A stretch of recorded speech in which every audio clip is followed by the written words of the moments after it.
Kubasi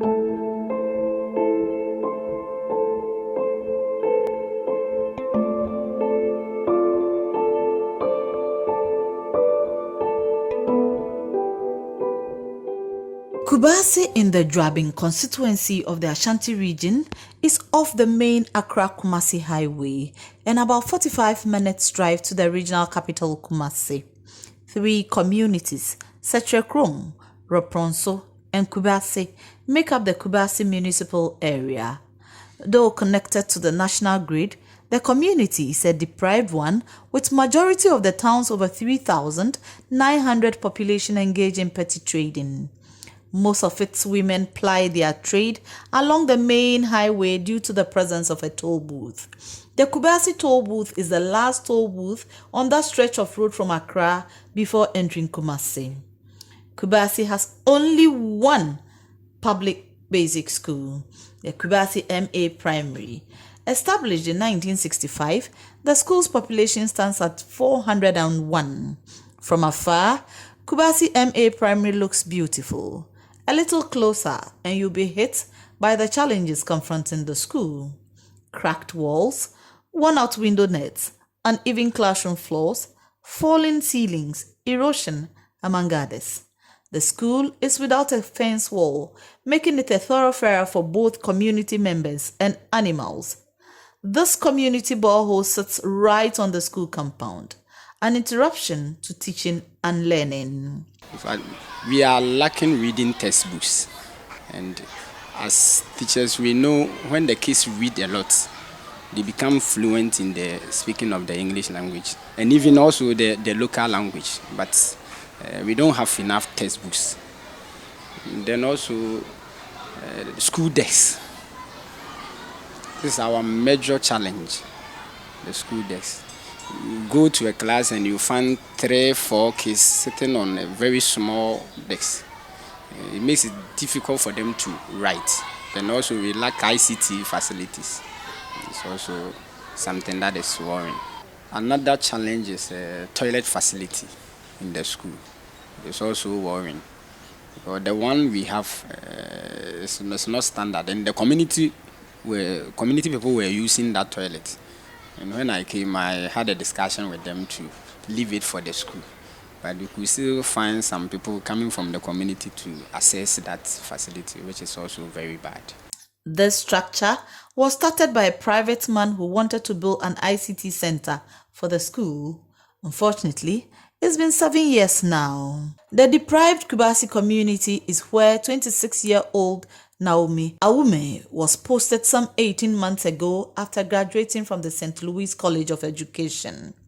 Upon assumption of work, Naomi said she noticed that the school uniforms of most of the pupils in the school were shabby and tattered, while some had no uniforms at all. Touched by their plight, she decided to find a solution to the situation which was affecting school attendance of the pupils. With skills in sewing and a machine at her disposal, she started using her break periods to patch the uniforms of not just her pupils in class 2, but of all those who needed their uniforms to be fixed in the school. Her humanitarian work went viral. Curious and wanting to see who the Good Samaritan is, we decided to pay teacher Naomi a visit in school to see how she combines her teaching lessons with the patching of uniforms. It was 9 a.m. on a wet Friday, and Madame Naomi, as she is called, was getting ready for the day. 16 out of the 47 in class 2 did not make it to school due to the early morning rains. Her first lesson for the day was Asante Tree.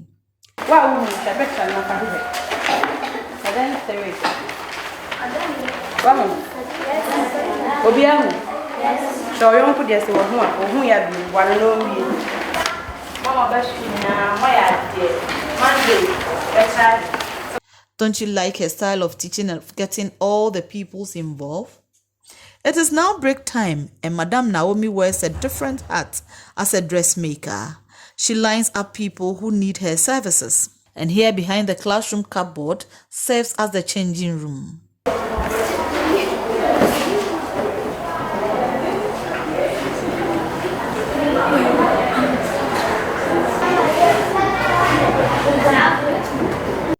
Madam Naomi has now gone beyond the patching of the school uniforms to the buying of shoes. Look at these shoes arranged here. She bought them from Kumasi with monies she received from two unknown people on Facebook. Critically look inside the shoes. You find broomsticks in each. They represent the shoe size of each child, a strategy she used to measure their foot to avoid buying oversized or undersized shoes. Almost all pupils in Madam Naomi's class has a reason for liking her.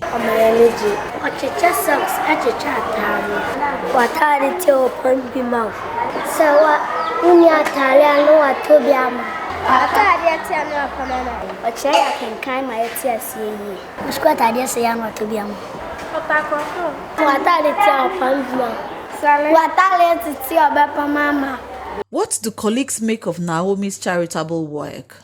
I encouraged her to do it because I knew it was going to help the kids. She has also started distributing items to the kids, and I think it's helping the kids because we are aiming at a zero absenteeism.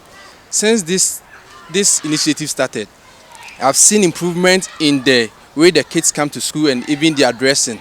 In fact, when you come to school and you see the kind of uniforms the kids wear, it even discourages us. But ever since this initiative came, I think things are changing for the better. To we, the teachers here, is a lesson to us.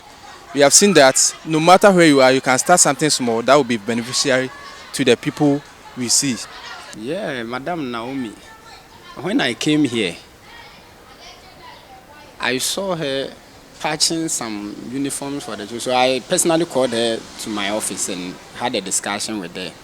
After that, I went to the Municipal Education Directorate. In fact, they have been of help to us. For the first time, they gave us 40 school uniforms. So we were selecting those kids who needed it most. And we found out that some of them, either the uniform is too small for them or bigger for them. So she came in with the machine and she was patching for them. So I recommended her to the education director that she's doing well. In fact, that motivated me. So this time even I went further to have some uniforms for the kids from my own source. But that has been the... So I would say she's doing very well. She's doing very well with the kids. Madam Naomi says her motivation comes from her childhood when they were neglected by their father and was taught by her elder sister to show kindness to all, especially children, and expect nothing in return. She believes all children are special and therefore desires to see her pupils happy and excel and not for any monetary gains. She adds that there is need for some form of mass education of parents in the Kubasi community to take the education of their children serious. I see them to be part of me. I notice some of them, their uniforms, it's not actually spoiled. It can be repaired, can be alterated on, and they can use it again. I think that during one Bible study discussion, there was a question like, what impact have you made in your community? So that's really touched me, and even before then I was doing this, but it really motivated me to do more. So I asked them to bring it home, and they don't bring it. I realized that most of them stay afar. So going home and then coming back to my place is a problem to them. So I decided that I'll bring the machine to school. During break time, I will call from class to class. So I go to their various teachers and then I'll ask them to let them come during break time. So if I'm not able to complete a particular class, I do it after school. We need a lot of things. I think the whole school needs a renovation.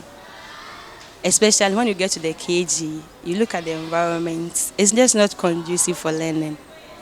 There are things I needed to teach them, and I've not been able to do that because I don't even have a laptop, so it's very difficult teaching them maybe using game applications. And I don't have the game, I only have the game on my phone. And it's not enough. It's not enough. I taught them clicking. I tried using my phone, but I noticed it wasn't working. And then dragging, they can't just drag with the phone. Education is key. Aside education, putting food on your table, education to the human body is key. Because to most of them, they've really showed that they are learning something. In their normal life, you sit and observe them during break time, and the kind of play and things they are doing, you see that they are really transferring things they've learned in the classroom into their normal lives. Madam Naomi is appealing to philanthropists to come to her aid with more sewing machines and accessories. With this, she will team up with other interested colleagues so they could plan and go around deprived communities to work on ragged and unkept school uniforms of peoples. The predicament of the pupils of the Kubasi MA Primary School is a reflection of most school children in rural Ghana. The question is, how many teachers can emulate what Madam Naomi is doing? How many of us can share our scanty and limited resources with the less privileged?